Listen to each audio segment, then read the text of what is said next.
At this time, we're joined by sporting Kansas City goalkeeper John Pulskamp. Our first question will go to Daniel Sperry with the Kansas City Star. Daniel, your line is open. Hey man, I'm just curious. This is second year for you as the starter for this team. Just how do you feel? You as a player have grown in this last year, and what are you looking forward to the most this season?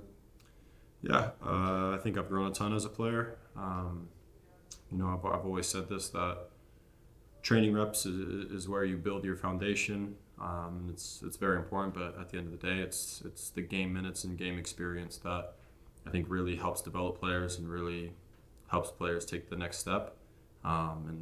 Just the amount of minutes and different actions I saw last season have all played a part into my growth. The start of this year, a lot of it has been going back and really just reviewing last season and the minutes that I played and all the actions that I saw and just kind of doing a big refresher course on everything. And it's a resource that I'm going to be relying a lot on this season, just learning how to navigate the different situations on and off the field. And then obviously yesterday, the news of Daniel getting traded to Toronto breaks. I know you guys are probably in the middle of trying to exit to San Jose yourself for the game. What was it like in those moments, and what can you kind of look back on over the years with Daniel as a teammate, and even when you were kind of in the academy coming up, while he was in the first team too? Yeah. So obviously came out a bit of a surprise.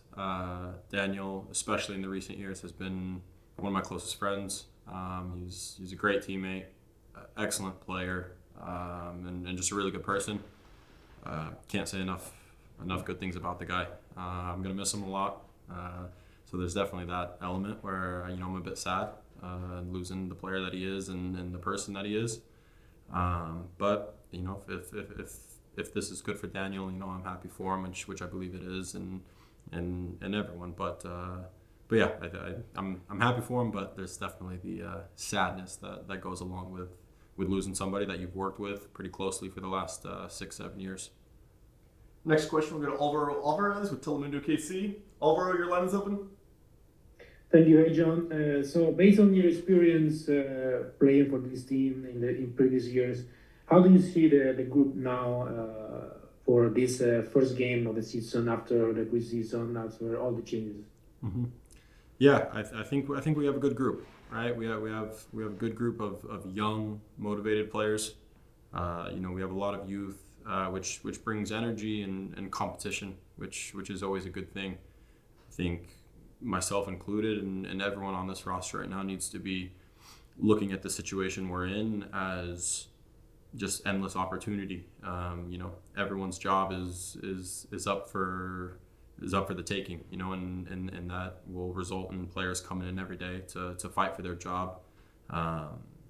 It's going to be a process that will evolve as the season goes on. But preseason went really well. We were competing in these games. We're starting to really lock into our identity that Rapha and the rest of the coaches have been kind of instilling in us. It's early days in the season, but I think where we're at right now is showing some good signs. Our next question will go to Chad Smith with the Kansas City Soccer Journal. Chad, your line is open. John, you talked about Daniel even. That makes you, I think, 6 years on the first team, the most tenured guy on the team. What kind of pressure does that put on you to kind of be a leader, being the most tenured guy on the team?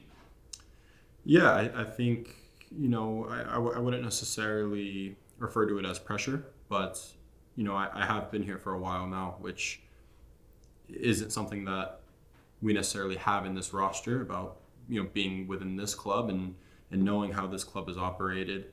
But, I've been here in the times where, I played with the Johnnies and Tim Elias and Zeusis and Beaslers and Rogers and that kind of generation, and I learned so much from those guys. So just taking what I've learned from them and trying to kind of fill that role, albeit maybe a little earlier than I was expecting, but those sort of things kind of come natural to me. I'm a really social guy. I'm a really vocal guy.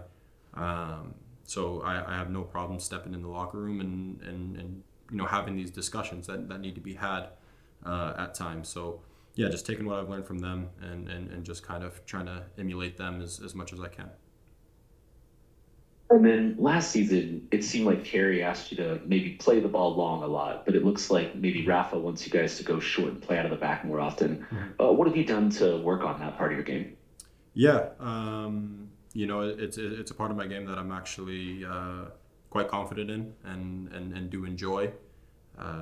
In the years in the past, it's maybe not been set up in a way where that comes through as much. I'm looking for different things. I'm looking direct. I'm looking for, I guess, the more safe option. But especially playing with the national team in the under 23s, my Olympic cycle, the under 20 cycle.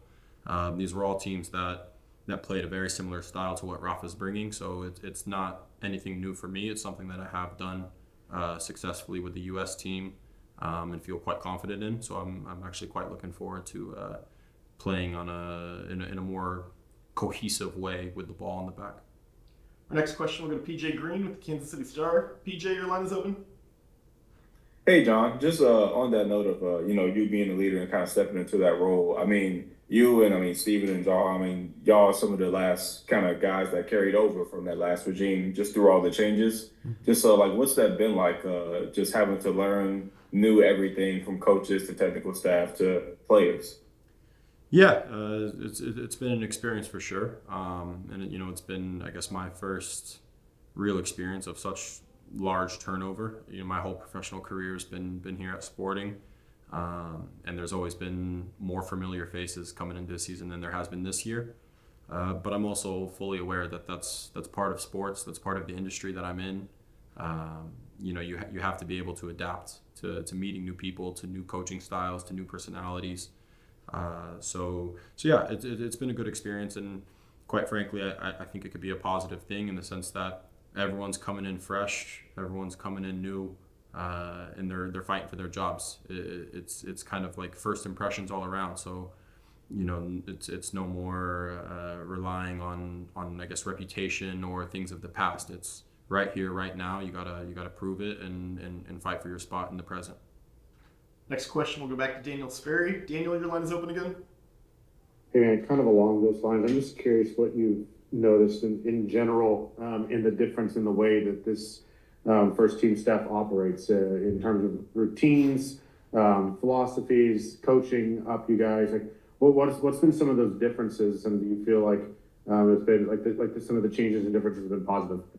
Yeah, I think it's just more activities, whether it's related to the soccer or meetings or things on the field, but it's more things done as a team. This feels, again, going back to maybe some of my national team experiences, feels more like a national team camp as opposed to maybe my experience within this club in years past. And then it also ties into the fact that we do have a much younger group, a newer group. We're still getting to know each other and feel each other out and kind of figure out who we're working with. So there's a bit more structure to it. Whereas in the past, you had an older group of players that, had been together for quite some time. Everyone, for the most part knew how each other operated. And Peter then gave that group a lot of freedom because you had veteran pros that went about their business as such. Right now, we're on the other end of that spectrum. We're young. So it's a lot more structure, which I think is a good thing for right now. It's what we need. At this time, we're joined by Sporting Kansas City head coach Rapha Wicky. Quick reminder for media, please use the raise hand function on Zoom to be placed into the queue. First question will go to Daniel Sperry with the Kansas City Star. Daniel, your line is open. Hey, Coach. Just as you approach this game, what is maybe one thing that you're really hoping to see carries over from preseason into this first match with this group? Yeah, hi Daniel. There's a lot of things I want to see what we saw in preseason. I think the commitment of the group, of the young group, of all these players from day one was really, really excellent throughout the whole preseason. And in every game we played, in every preseason game we played, we saw a team who wanted to press high, who wanted to be brave when the moment was there, but was compact and working together in a mid-block, or sometimes we had to defend, but that's the game, you have to defend in your own half.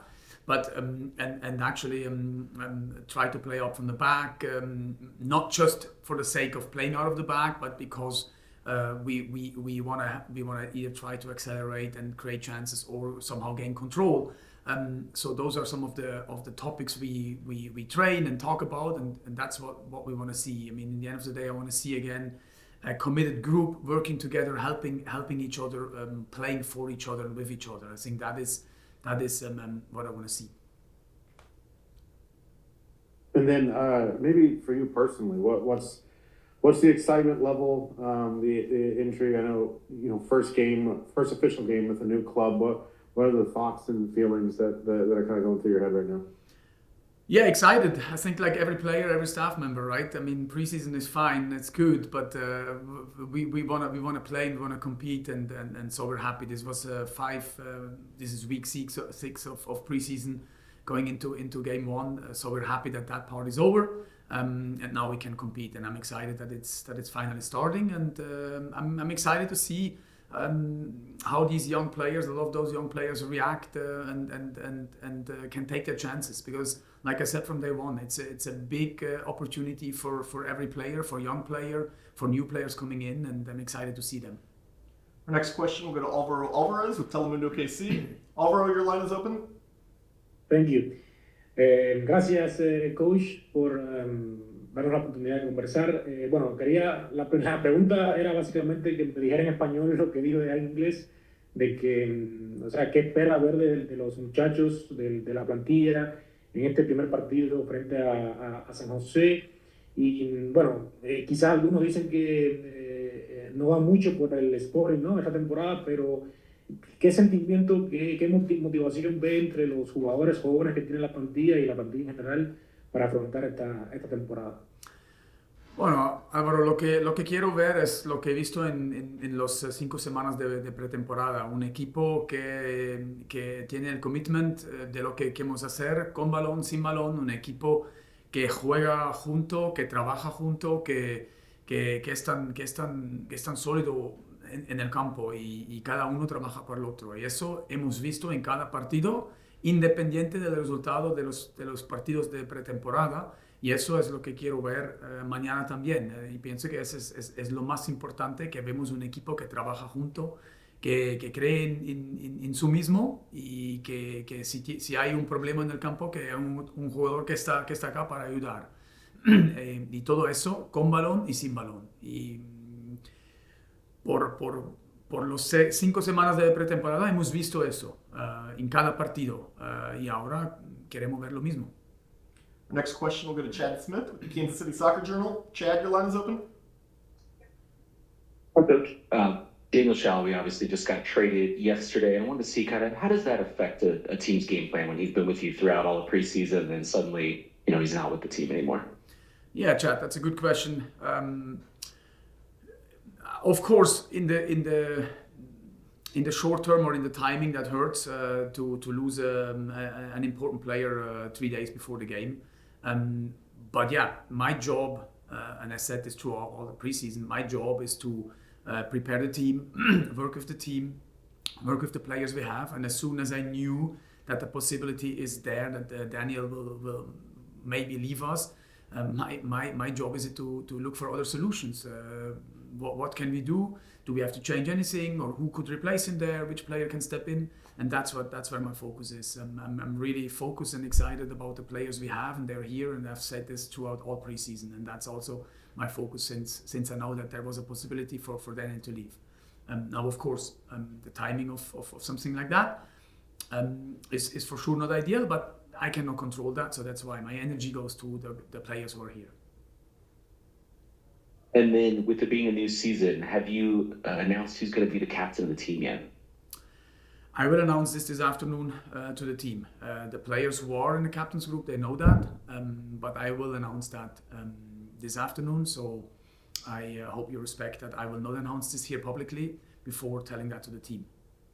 Our next question will go back to Daniel Sperry. Daniel, your line is open again. I'm just curious about availability of the team. It seemed like everyone, outside of maybe a couple of the goalkeepers, were healthy coming out of camp.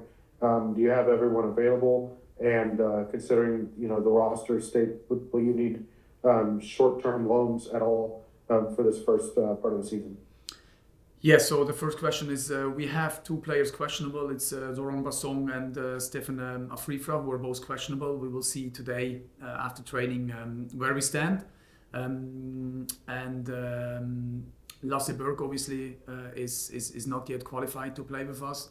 Next to Jack Pulskamp and Ryan Shevey, both of the goalkeepers who are injured, who have not been part of the preseason. So yes, to your second question, yes, we have a few short-term loans, I think you call them here. Some young players from the academy who are with us, and again, it's an opportunity for them in a very young age to be with us, to experience MLS, and who knows, maybe even get some minutes. Our next question will go to PJ Green with the Kansas City Star. PJ, your line is open.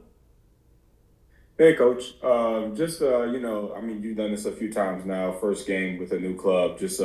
What's that feeling like, having done it before, and especially once you leaving the league and then coming back? What's been kind of the things that you've seen on film that that you've had to adjust for?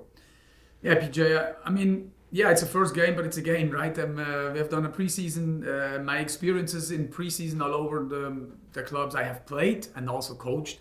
And that's probably for every team always the same. You have a preseason, but no one really knows where they actually stand.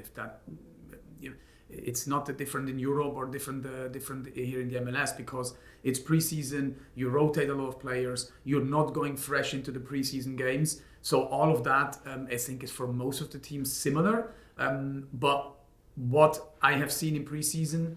What we have seen in preseason, the commitment of the team, the commitment of every player to do what we asked them to do in the different phases of the game has been really, really encouraging, has been really excellent, and that is actually what we want to see again. And that's how I go into this game. It's game 1 of the season. It's a very, very long season.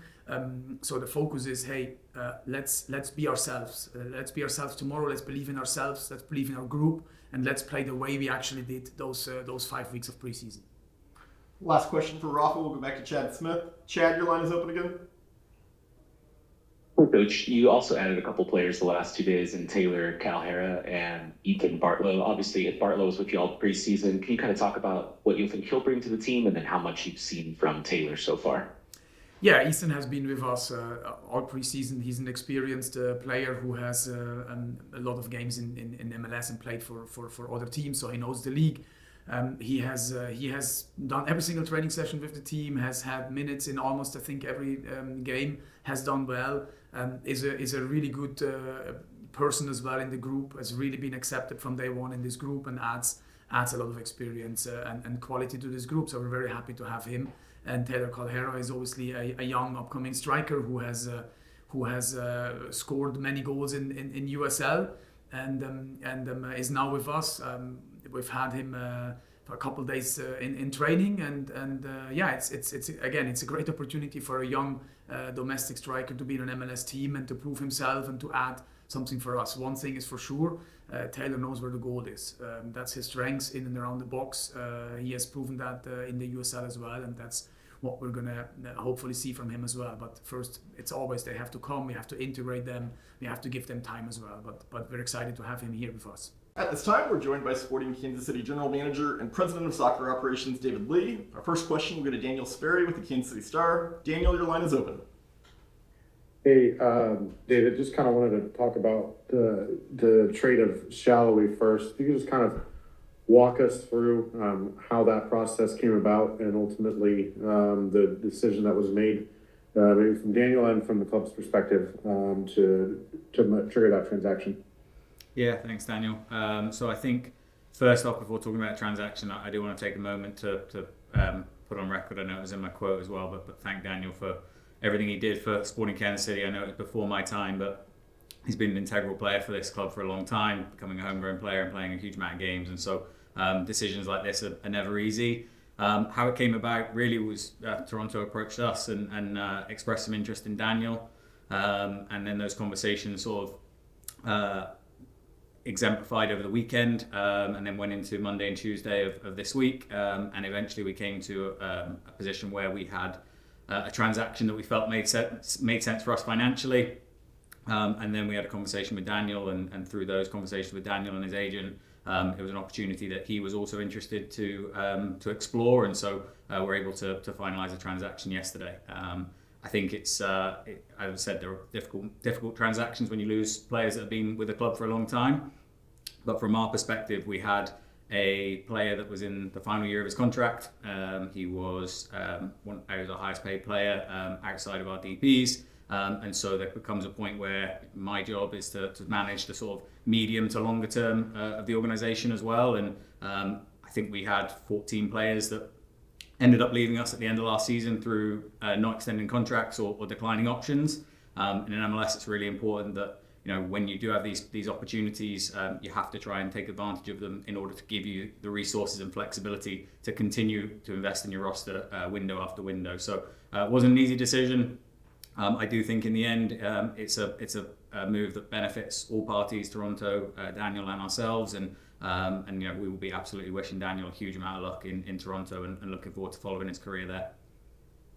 And then just the next one, obviously, the roster build. I think people look at numbers and it might feel like it's not gone maybe as others might have thought. And how would you describe the way this roster build has gone? And have you felt going into the season, and have you felt like you've had any maybe difficulties along the way, and what maybe or positives, and what would you attribute to those things?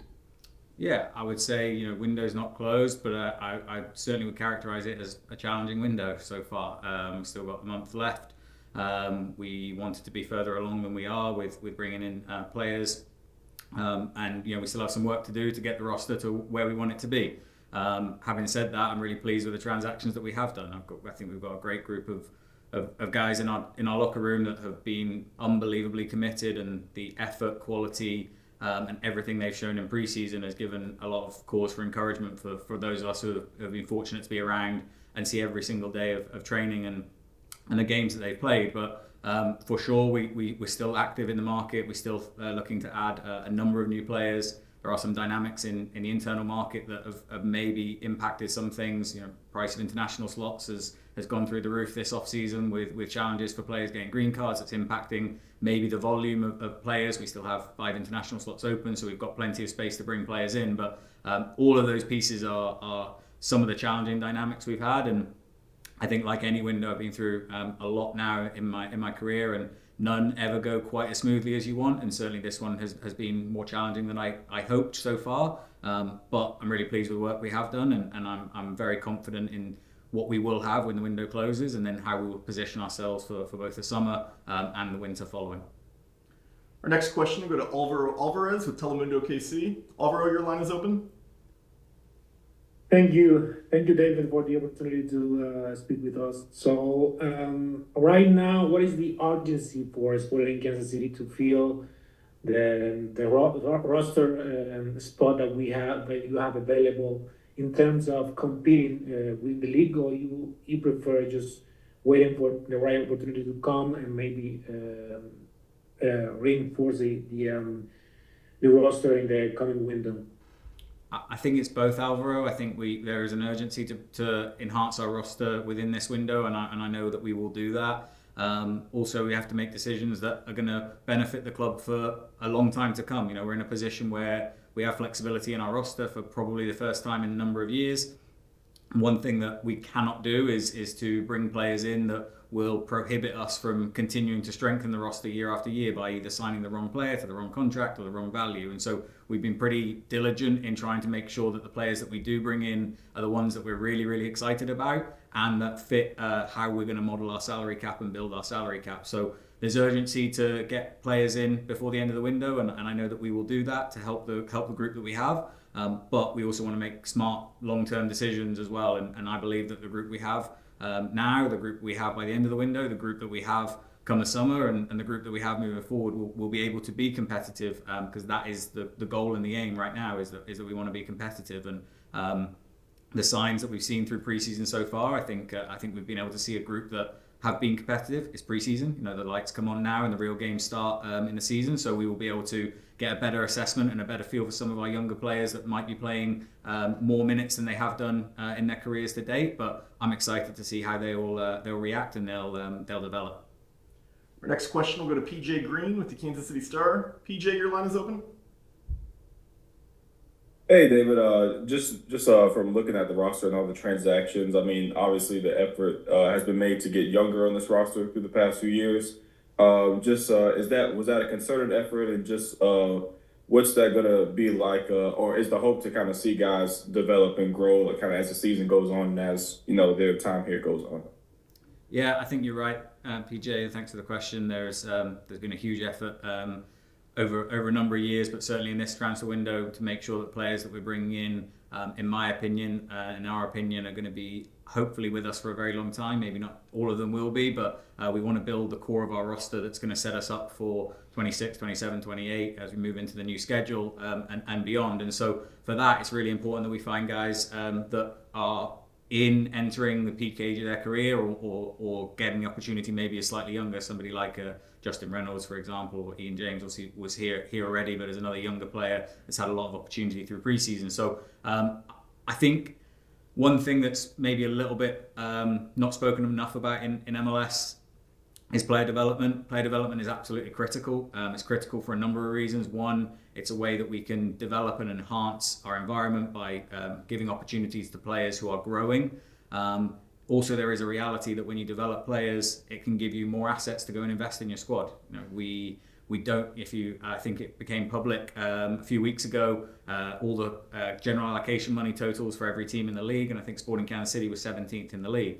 And part of that is because we haven't developed players over the last few years that we've been able to sell. When you sell players, it generates more resources to go and strengthen the roster. And so while that's not an immediate need for 2026, it is going to be something that we're going to have to do. And the very, very best teams in MLS get that balance right between building a squad that can be competitive to win, has enough players in that peak age of their career with experience, but also that are young, they have young talents, and we do have some really young talents that can grow and develop and improve, that can also, if they end up being good enough to be transferred, can also help to reinforce the amount of money that you can then go and spend on your roster in windows ahead. So it's definitely been a focus for us, and we obviously announced earlier this week signing of Lasse, and Lasse I think is a good example of when we do go to the international market, the level and the type of players that we're looking for, both age profile, experience, and those type of things, I think are the players that we're hoping to continue to bring in this window.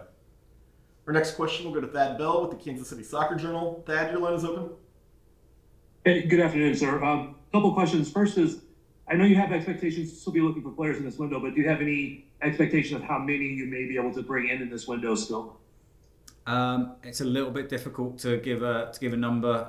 I would say probably somewhere between 3 and 6 is the hope. That's sort of what we're aiming at. So that will be the target. Whether we end up on the low end or the high end will depend on the ability to get deals done, deals across the line, everything that we need to do. But probably still somewhere in that region that we look to fill if we can. And then I guess the follow up also is, knowing that the first set of games is only like 12 or so before the next window will open and there'll be a break, will that maybe allow you to not rush something where you would have more time and more options in the summer? Yeah, thanks, Thad. It's a good point. I think that's not been a focus or a priority or a reason for us to not sign a player now that we think is the right player for us at this very moment in time. But the league schedule is very unique this year. We have 14 games before the break. I think it's 16 games before the secondary window opens. For context, last year in New York, we signed a player who was available from the very first game of the window opening. I'm pretty sure that was 9 matches between the window opening, the secondary window opening, and the end of the regular season. So a completely different set of challenges that come this year with the World Cup break. So any players that we do acquire in the summer window will have a lot longer to impact our season. So I say it's not a reason for us not to sign players now. When we find the right player that's available, that's the player that we want, and we want those players to come in now. But anybody that we do sign in the summer is going to have a lot more opportunity than they typically would in a normal MLS season this year, given the dynamics of the World Cup. Next question will go to Chad Smith with the Kansas City Soccer Journal. Chad, your line is open. Hey, David, thanks for taking the time.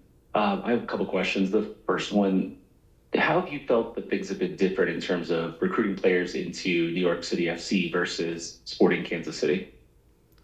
I think things are slightly different. I would say probably on two fronts. One has just been the back end resources that you have available to you in New York versus what we have currently in Kansas City, and I think that was something that we knew coming in. I mentioned in my opening press conference, or one of my first press conferences, about the need to develop our scouting and analytics departments.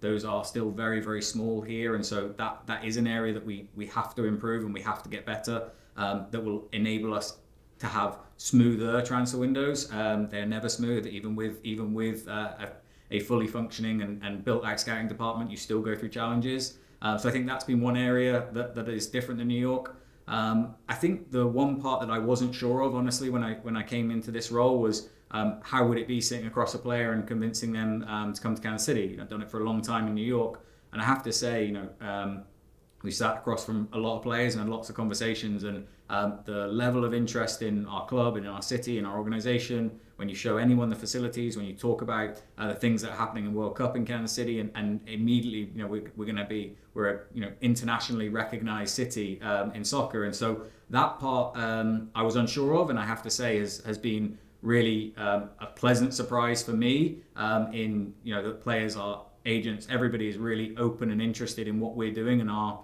project and how we're going to be developing Sporting Kansas City, which has been really a real pleasant surprise for me.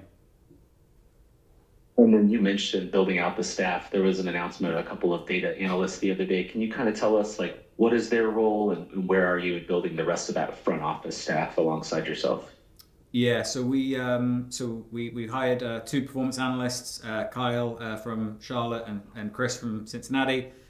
They are performance analysts, so they are almost really an extension of the technical staff. They work with the coaches every day, filming training, doing opposition scouting reports. It's an area that we didn't have anyone in place since Ash moved to become an assistant coach a few years ago.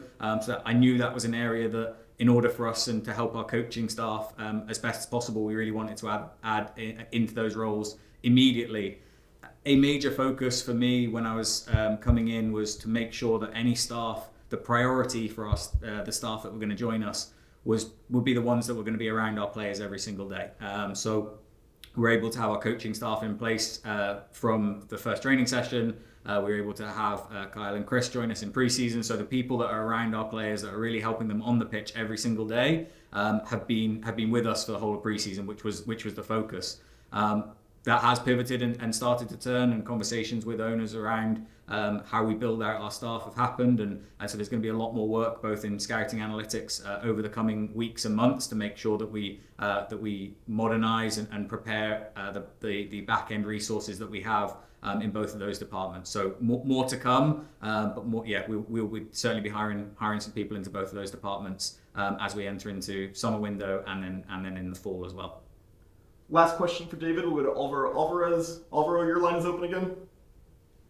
Thank you. So, David, if you can offer some details, if you can, about the Cesar Inca, the Peruvian defender, because we heard that the deal was done, then it wasn't done. So, if you can kind of say something about it, if you are still interested in this player, and what is the priority right now for the season?